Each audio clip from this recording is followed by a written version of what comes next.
Did the arrival of our moon trigger the rise of civilization? Did it destroy existing ones? Did it cause the Great Flood? Just who brought the moon to us and why? And did they invade our world as well? Today we're going to be speaking with Rob Sheltie, and he will be supplying compelling evidence our moon is a recent arrival and it was no accident. Hi, I'm Dr. Rita Louise, and you're watching Just Energy. Let me tell you a little bit about Rob, and we're going to bring him on the show. Who is Rob Sheltie? Rob is an avid and eclectic writer of both fiction and nonfiction. Rob, with a degree in science, has written a large number of factual articles for the former Alien Skin magazine, as well as many others. With over 20 years of research and investigative efforts behind him, Rob is well qualified in the subject of UFOs. As a skeptic, he likes to kick the tires surrounding UFO phenomena and enjoys asking the hard questions others seem to avoid in search for possible, yet convincing answers to these ongoing enigmas.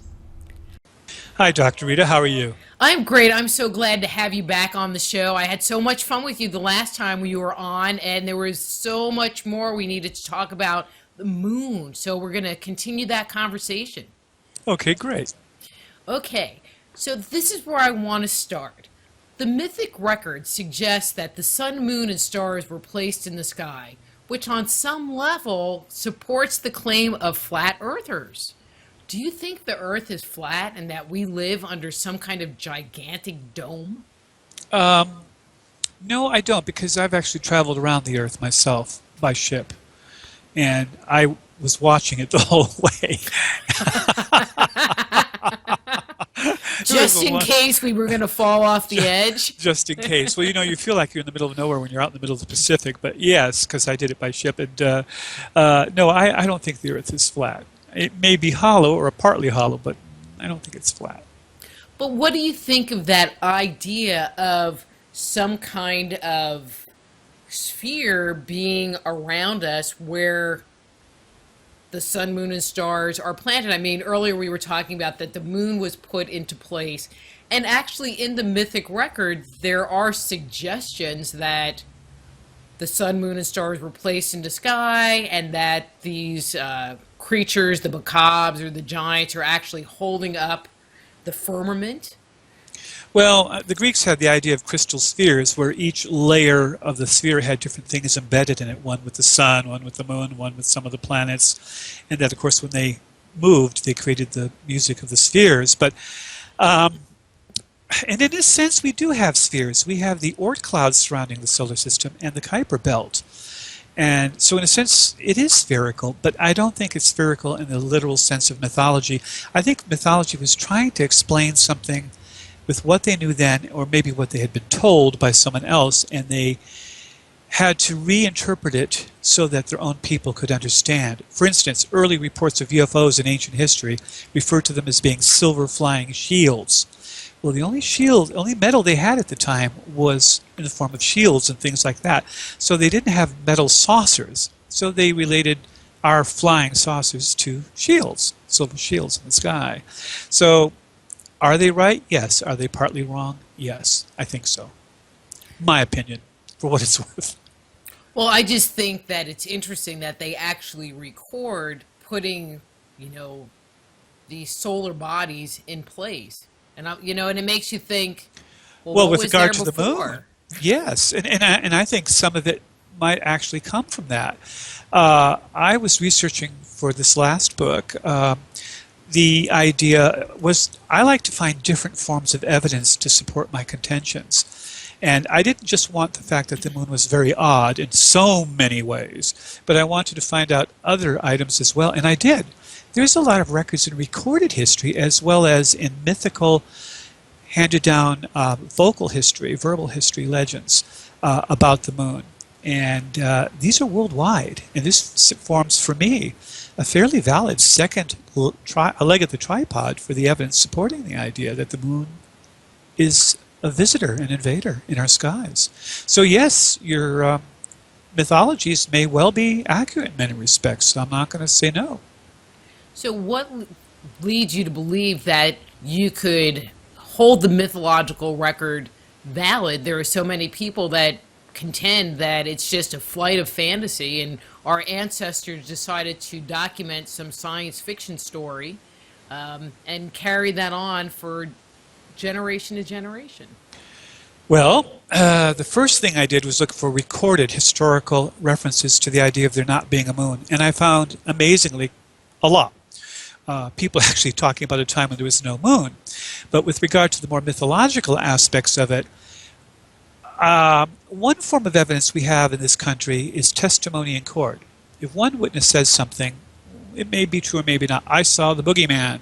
Yeah, you did, or maybe you were high at the time. But if 50, 60, 70 people say they saw the boogeyman, then someone saw something. And this is admissible in court.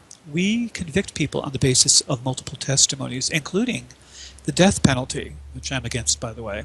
But if it's admissible in court, it's admissible for me. And what I found in mythological records, it isn't just one country or culture at one time saying this, but it comes from around the world. The Greeks refer to a time and to people who existed before the moon. And they refer to them as proselenes, which literally means before there was a moon. No, it wasn't. Yes, it was Aristarchus who mentioned it, the guy whose crater was named for. You have Romans referring to it as well. A number of famous Romans talk about a time before there was a moon.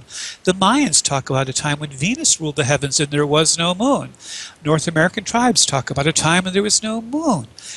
You have Asians talking about a time when there was no moon in the sky. Even the Bible has a brief mention of a time before there was a moon.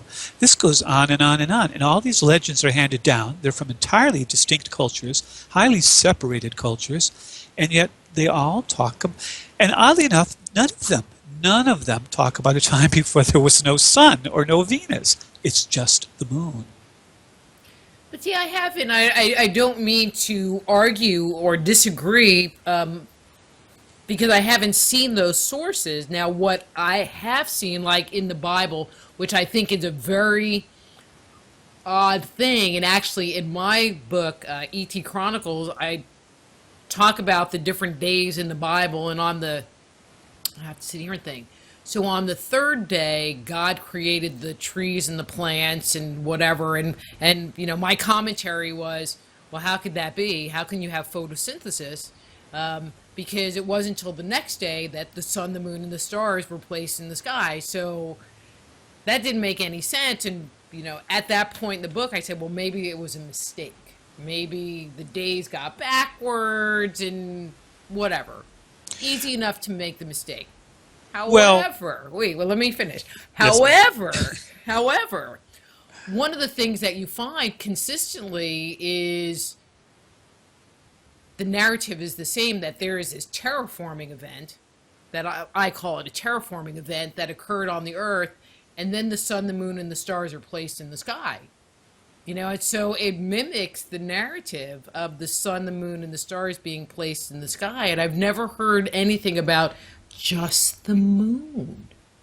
Or my site wasn't looking for it. Well, now, of course, I was looking for evidence to support my theory, so we're like apples and oranges there. I wasn't looking to see if someone was saying a time before there was no sun. But the evidence I came up with is worldwide, and it does talk about a time before there was a moon. The Mayans specifically talk about it on the carvings at Teotihuacan.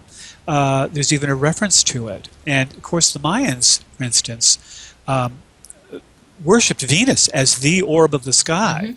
And yet it's strange that the moon, which is far larger, wasn't the big thing in their life. Also, I'm hearing a little rumble there. No? Nothing? Wasn't me. Might have been my stomach, but might have been the men in black. But also, our ancient maps don't depict the moon. We have maps of all sorts of things, but prior to about 1,500 years ago, 2,000 years ago, there's almost no maps. Now, we can, all of us, see the face of the moon, especially when it's full. And yet there's almost no maps of the moon's surface or face from those times. It's as if it wasn't there. And there's just so much evidence. I mean, we have the Greeks specifically saying a time before there was no moon.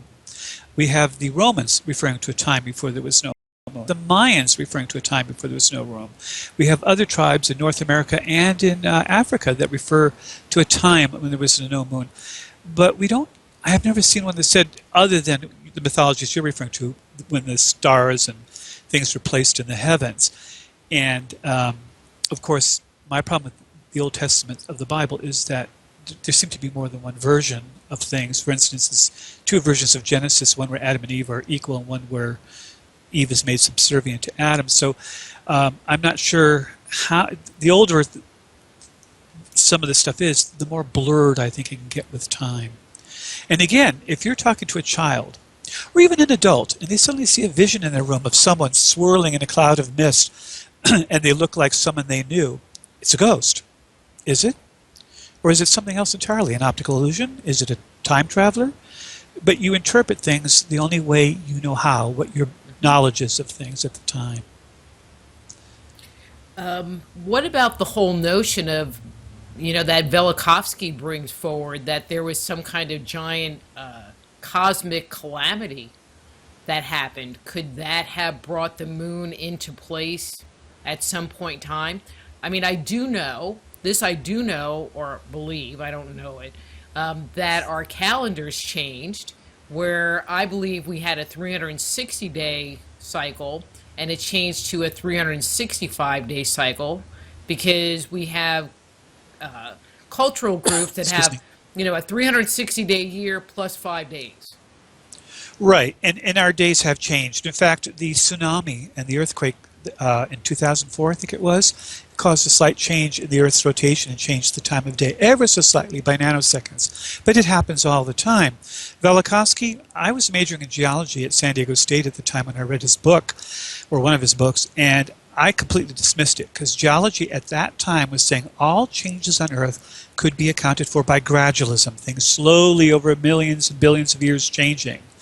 And so when I read Velikovsky, I dismissed him out of hand. I have a habit of doing this as catastrophism, and that just wasn't reliable or up to date. Well, since then, we've learned that we've had asteroid impacts and all sorts of things.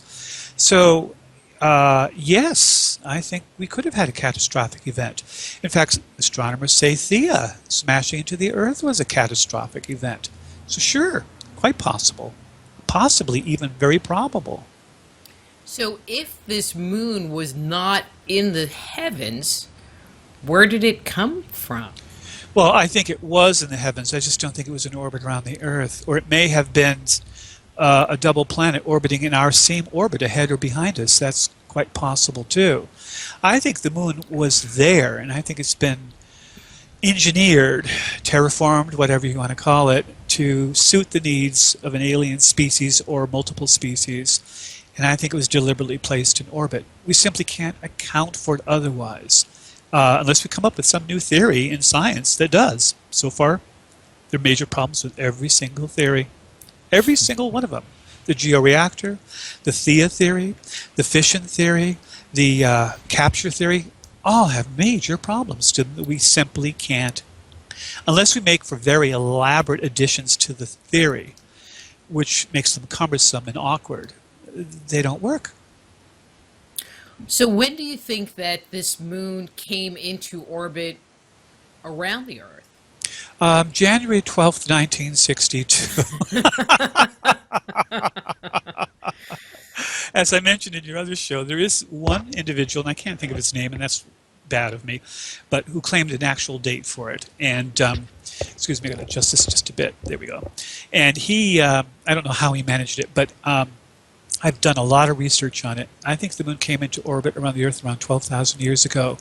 I think it triggered the Great Flood, the collapse of the ice sheets, and I think it brought down a worldwide civilization that existed at the time, and this was governed by a race of what we would think of as giants with elongated skulls, and they probably were genetically engineered from us, and the true races that controlled them, the overlords as I think of them, maybe couldn't live on Earth. There's evidence that they just didn't exist well here. I'm loving you more and more every minute. I don't know that I agree with the 12,000 date, but we can duke that out. But everything else, because I haven't seen enough evidence to support that date. Geologically, I haven't seen enough evidence to support that date, or maybe I'm just not looking in the right places. Well, I mean, of course, it's how you interpret some of the evidence too. But we have, for instance, we know that the last ice age ended right around that time, 10,000 BCE. We know that civilization, that there's evidence from all civilizations around the Earth of a great flood at that time. This would have been the sudden and rapid collapse of the ice sheets. Something had to bring that on. We're talking about ice sheets that collapsed in a matter of years, not centuries or even millennia. Excuse me. There is evidence for the idea in recorded history. In a lot of ways, well, actually, predates recorded history, but in the form of monolithic culture. We know that there seems to have been a civilization that was big on monoliths, the megalith kind of culture, and that they existed around 10,000 BCE, and it abruptly collapsed worldwide at the same time. Something caused this.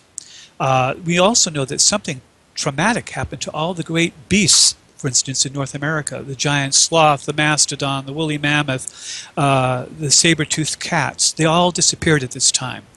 There was evidence of a crown fire in North America right at this time. We have evidence from India and Pakistan in the form of the cities of the Rama Empire, Mohenjo-daro, and Harappa, that something terrific happened at the time. We have sunken cities all over the planet. Something catastrophic occurred right around 12,000 years ago, and it changed the features of the world, raised the ocean levels, and wiped out a worldwide civilization that once existed. And I found quite a bit of evidence for that. And so, but you're saying that that civilization wasn't humanity as we know it, but it was a race of giants or some other genetic form on this planet. Well, the Egyptians refer to their original pharaohs as being demigods or small gods.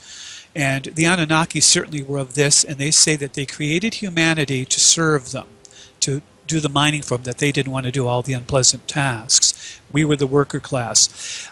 In the city of Harappa, for instance, when you dig down far enough, you find a city that was incredibly modern for its time. And we're talking like 9,000 years ago for some of the layers.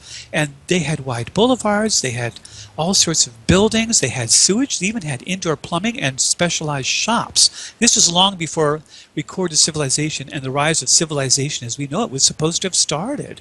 Moreover, there's something else strange about that city. There's no palaces. There's no differentiation between the rich and the poor. It's as if there was no difference. There was no upper class.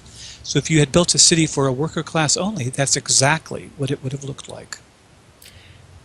Okay, so let's just take that one step further. So you've suggested that this group that preceded our current civilization were giants, and we'll go with the 7 to 10 foot giants. I'm good with that.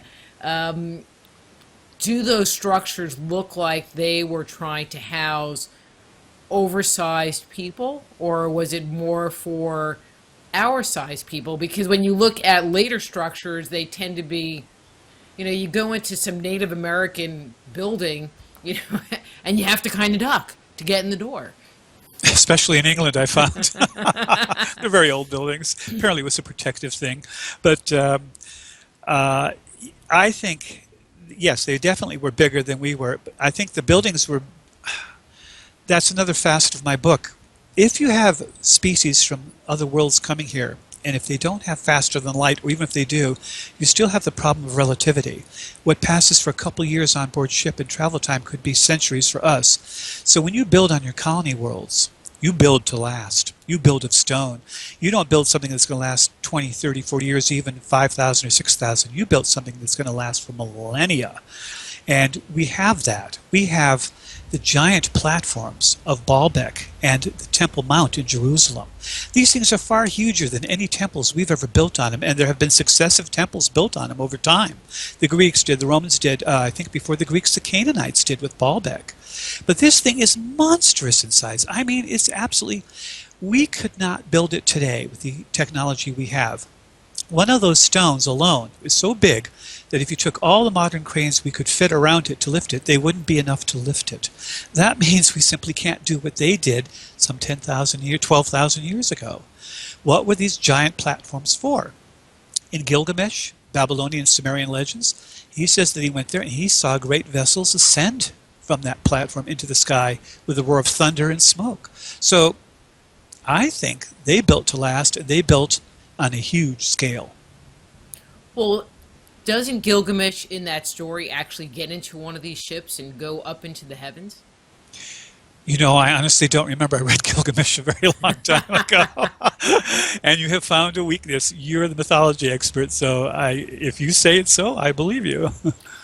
But I mean that story, the Epic of Gilgamesh. You know, there are so many people kind of going back to that whole myth story that go, oh well, you know, it's just a science fiction story. I mean, it's a long narrative. They have Epic? multiple copies of it that were produced at different points in time, and actually two different versions of it. And why would our ancestors, who there was only a handful of people that could write, why would they, and this is how I like to say it, document a Danielle Steele novel and send it out for everybody to have copies? Unless, you know, versus writing down something that was important. I don't think they saw it as mythology. I don't think they even saw it as religion. I think they saw it as their history, as they perceived it. And I think that's true of most cultures in the world, and that's where Western civilization really falls down. We take everything as mythology. I don't even like the word mythology anymore because it implies it's not true. It could very well be true, or great portions of it are true. Yes, things get rewritten. Yes, things get distorted with the retelling over time, but certain basic core facts were there, and they were so important that generation after generation retold them over and over. I mean, for countless generations. So they had to have been terribly important to these people. They weren't just stories. Stories come and go. History, you try to keep. And the history they tell, you know, it's not until recently that we can look at some of these narratives, like in the Mahabharata, you know, talking about the Vimanas, and actually go, well, you know, maybe it wasn't fantasy. Well, no, because they even get into the specifics about how the engines work, how they used mercury and stuff. I mean, if all this is supposed to have been just fantasy, that was pretty accurate and intricate fantasy. Engineers have reconstructed the things today just to see if they could do it. There's a lot of that retrofitting going on right now with regard to these sorts of things. Did something happen? Yes, absolutely. For instance, you have the Sumerian list of kings. This is another bit of proof I use. The Sumerian list of kings talks about the kingship of having been descended from heaven. But prior to the Great Flood, and it does mention the Great Flood, they were of heaven. But after the Great Flood, they weren't. Prior to the Great Flood, they had enormously long lives. They made Methuselah look pathetic. I think there were, I want to say, 8 generations from the beginning to the end. And oddly enough, the Old Testament, the Bible, says the same thing. It gives different ages for Noah and Methuselah and that sort of thing. But they say there were 8 generations from the time of Adam to the time of Noah. And then abruptly, after the Great Flood, it changes. The kingship of heaven was handed down to earth. You had human kings pretending to be ruling by divine right, which they still do today. They're not gods, but they rule by the divine right of gods. They were given the power, you say. I think it's all very clever and a way to keep power, to, you know, refer to, oh, the gods gave me this right, or God did. There is such divinity that doth hedge a king, Shakespeare. But yes, I think this is another source of proof for this. Not to mention the Great Flood is worldwide. The Chinese have versions of it.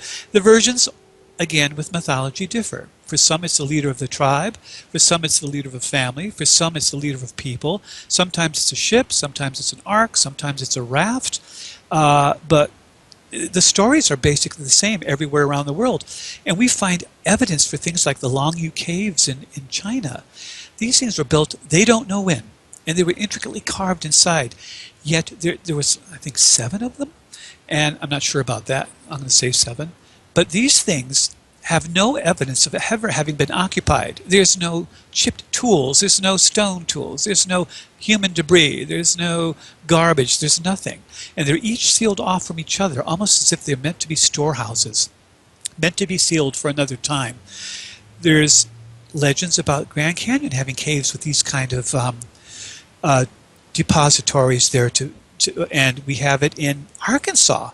People went to caves and said they met people who lived there and said that they were descended from Noah. So this sort of thing is this underground. We have tunnels all over Europe, in Scotland. They run from one place to another. There's no apparent reason for them. If you could build a tunnel, you could build a wall above ground to protect you from your enemies. And if everyone had tunnels, you'd know they were there. So what kind of protection is that? What were these tunnels for? Again, we have all sorts of evidence. The reptilians. They were for the reptilians that live in the underground bases that are feeding on our negative energy. Come on. Or if you believe in the Hopi legends of the ant people, they were for the ant people. But there are a lot of people that relate those to the Greys. Or actually, some relate them to an insect like people might also appear reptilian to some. Again, it's a matter of interpretation. Mm-hmm. I saw this thing that looked like a giant bug. I saw this thing that looked like a bug-eyed lizard. It's not so different. No, I totally agree.